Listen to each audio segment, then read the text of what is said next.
नमस्कार दोस्तों, मैं डॉक्टर ऊचा शेटे। मैंने एमबीबीएस के बाद एमडी इन कम्युनिटी मेडिसिन किया। कम्युनिटी मेडिसिन मतलब क्या, बताती हूँ। इसके पहले उसको बोलते थे प्रिवेंटिव एंड सोशल मेडिसिन। थोड़ा समझ आया आपको?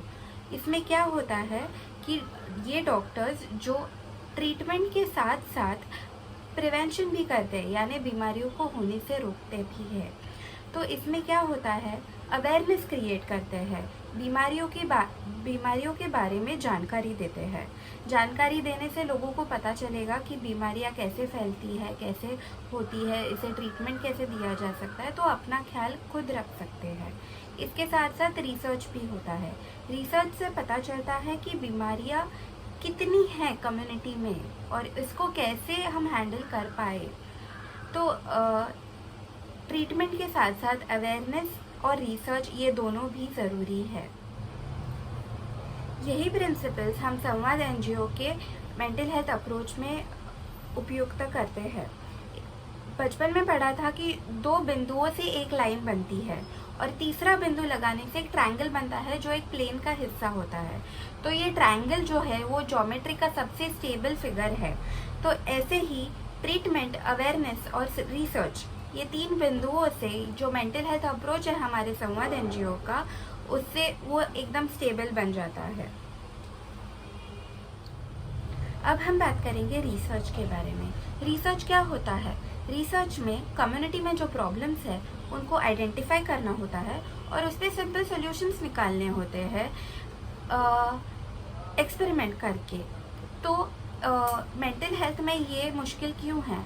मेंटल हेल्थ में वो प्रॉब्लम आइडेंटिफाई करना भी मुश्किल है और उस पर ट्रीटमेंट और सॉल्यूशन निकालना भी थोड़ा मुश्किल है। ऐसा क्यों? क्योंकि हर एक पेशेंट का मेंटल हेल्थ अलग होता है, पर फिर भी रिसर्च करके कुछ ऐसी डिसऑर्डर्स है जिन पे कुछ कॉमन लक्षण निकाले गए हैं, वो भी रिसर्च करके। इंडिया में मेंटल हेल्थ पे रिसर्च हो रहा है, पर किधर? Researchers do research according to their convenience. Research वहाँ नहीं करना चाहिए जहाँ फैसिलिटीज़ है, बल्कि उधर करना चाहिए जहाँ पे प्रॉब्लम है। तो पुडुचेरी में एक स्टडी हुआ था जिसमें पता चला कि 9.4% लोगों को मेंटल इलनेस है, और वही रिसर्च वेस्ट बंगाल में किया था तो उधर पता चला कि 102.8% लोगों में प्रॉब्लम है। तो अलग अलग रिसर्चर्स अलग अलग तरीके अपना के रिसर्च करते हैं, उससे रिजल्ट्स भी अलग अलग आते हैं। तो एक प्रॉपर यूनिफॉर्म होना चाहिए रिसर्च करने के टाइम पे।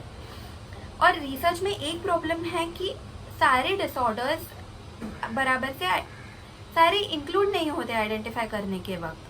और एक प्रॉब्लम भी है कि फॉलो अप नहीं होता, तो कंसिस्टेंसी नहीं रहती रिसर्च में। सिर्फ वेस्ट बंगाल के ग्रामीण भाग में एक रिसर्च हुआ था जिसमें पता चला कि 1972 में 1000 में 117 लोगों को मेंटल इलनेस था और 1992 में 105। इससे तो पूरा देश का प्रॉब्लम समझ में नहीं आता, पर ये एक एग्जाम्पल है जिससे पॉलिसी मेकर्स को पता चले कि मेंटल हेल्थ प्रॉब्लम्स इतने सालों में कैसे बदलता है।